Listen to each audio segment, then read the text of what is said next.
Hi there, this is Love Johar. Thank you so much for tuning into this video and thank you so much for watching this channel.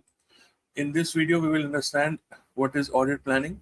A very important video for all of you out there who wanted to understand how to conduct cybersecurity audits, information security audits, okay, how to develop an audit plan, okay, what are the steps, why audit planning is important, who should be informed about the audit plan, is audit planning an information security auditor's first step, okay, what are the first steps for information security of auditors, what is the primary advantage of a risk-based audit planning. So here we will also talk about advantages of using a risk-based audit planning.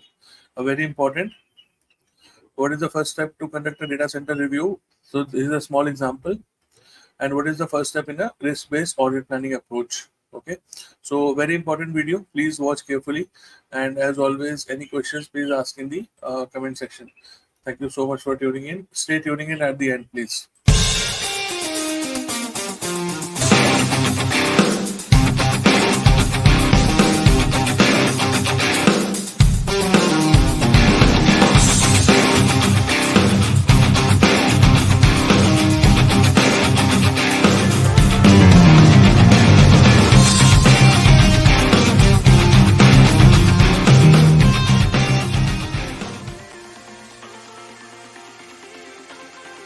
So first of all, let us try to understand what is audit planning. So audit planning is like creating a roadmap before starting a journey. You actually plan the audit. You make sure that you involve all the steps which are there. We will discuss the steps later. Okay. So you try to have a critical thinking. You try to make sure that the process goes smoothly. So that's why you create a audit planning. Okay. So this is how you create a audit plan. Okay. First of all, you have to understand the business, how the business works, what are the important workflows in the business, what are the important processes, how it operates, what are the external dependencies of the business, what controls are there already in the business, on its systems and applications. So all this you have to first of all understand, okay, when you are creating your audit plan. Then you have to identify the risks, okay, what are the current risks in the business, what could go wrong or cause problems in the company's processes, systems and operations and workflows, and is there a proper business continuity in place, is there proper disaster recovery in place. All these risks you have to identify, okay. Then the third step is to setting goals and scope, okay. What parts of the company operational system will be examined and for what time period. Here you have to define the goals and scope of the audit, which particular areas that you will be auditing during the audit period. We will also discuss more how to identify these areas in the next slide. Okay, so here you will set up the scope and goals for audit. Then you have audit procedures. You specify procedures, what all you will you utilize in order to gather evidence and information and evaluate the company's systems and processes. How will you do that? Will you do that using interviews? Will you do that using a tabletop workflow? So all this has to be mentioned out for audit procedures. Okay, then you have allocating resources. You ensure you have enough skilled people and tools to do the job effectively, because if you do not have appropriate allocated resources, the audit would not be able to proceed further. So then why audit planning is important? Because as I discussed earlier also, if you do a proper audit planning, okay, then you can focus on high risk areas of the business. Okay, at the beginning we understanding the business, so there you can understand which areas for a business are more critical. For example, if the business is dealing with the credit card information, then that particular financial information is sensitive. Similarly, if the business is dealing with medical records, so that particular information and workflows and processes are sensitive. So that's how you focus on high risk areas if you do proper audit planning. And how it will help you? It will help you with optimum utilization of audit resources, and it will also help you to have proper budget estimation for the audits, and it will also help you to timely completion of the audit as well. Okay, if you do the audit planning properly. Who should be informed about the audit plan? So basically, information about the audit plan should be communicated in advance to the senior management, so that you can inform them about the audit plan, what you have planned in place, and in order to gain their support as well, and their buy-in as well. You need to inform them. Otherwise, if they would not be informed, then they would not be able to support you further down the line. Then you have to make sure you inform all the business functions and other stakeholders which are there in part of your scope, audit scope, and so that they are already aware about the audit and they are already prepared with the audit reports and any evidences which they already have as far as their previous audits have been concerned. So it's important to inform the particular business functions and stakeholders as well. Then you have to inform the internal audit team of the company as well. Many companies nowadays have internal audit teams as well.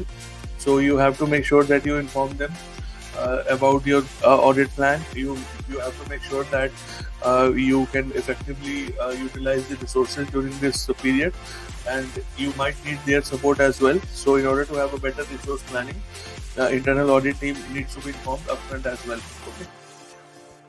So what is the first step in basically audit planning? So already this is discussed to identify any high risk areas. Okay, any information security auditor's first step in the audit planning approach is to identify any high risk areas. We already discussed that, how to do that. Any areas which are carrying any sensitive information, sensitive business information, financial information, medical records, health records, all these are considered as high risk areas. Okay. Auditors can prioritize their efforts and should focus on high-risk areas that are more likely to have significant control deficiencies, because nowadays a lot of regulations are there. So you have to make sure that you focus more on the high-risk areas because they might have significant control deficiencies. And from regulations perspective and standards perspective as well, you need to make sure that appropriate controls are there. Okay. Now coming back to a risk-based audit planning. Since we are focusing on high risk areas, so that's why we are following a risk-based audit planning approach here. So optimum utilization of resources for high risk areas and processes. If we already identify what are the high risk areas, then we can actually allocate appropriate resources to those areas, and it will help us, applying appropriate controls further down the line and finding the appropriate audit evidences as well about the current status of the high risk areas. By identifying and prioritizing high-risk areas, processes, and workflows within the organization, auditors can allocate their resources and efforts effectively. We already discussed that. This will in turn lead to more reliable and meaningful audit findings. Of course, this will help. What is the first step to conduct a data center review? So here, now we are discussing an example. Okay, so let's say now you are creating your audit plan, and now you have to understand. You have to write down in your audit plan, in your scope. You have a data center review. So what is the first step in the data center review in your audit plan? So you have to first of all understand what are the current vulnerabilities and threats which are applicable to the data center in the business. Okay. So first of all, you have to evaluate what are the existing vulnerabilities, what are the existing threats which are applicable to this data center from a business perspective. Then once you have done that exercise, then you have to understand, this will help you to make sure that you focus on the high risk areas, because if you do not have understanding of the threats and vulnerabilities, then you cannot have focus on the high risk area. So once you are aware about the vulnerabilities and threats, then you can appropriately design the controls, then you can appropriately design the safeguards, then you can appropriately suggest the after the audit findings, you can suggest the remediation controls to the business. Okay, but if you are not aware about the existing vulnerabilities and threats, you cannot even suggest anything to the business as well, since you are yourself not clear on the existing vulnerabilities and threats which are applicable to data center. Okay, what is the first step in a risk-based audit planning? So risk-based audit planning we've already discussed to identify high-risk processes in the company, high-risk workflows in the company. This is the first step. So that you can prioritize the audit activities accordingly and focus on high-risk areas. So I think in a nutshell, if you'll see in this entire, in the entire video, we have seen who should be informed about the audit plan when you create one, why audit is important, how to develop an audit plan, and here also the second step is very important, which we have again and again emphasized, is identifying the high-risk areas, identifying the high-risk workflows. So if you are going for audit in a new company, and you are not sure from where to begin, this is the step that will help you actually on the line in a practical, when you are doing your job. So I hope this is helpful. Any comments, any feedback, please feel free to add in the comment section. Thank you so much for watching. Take care. Bye bye.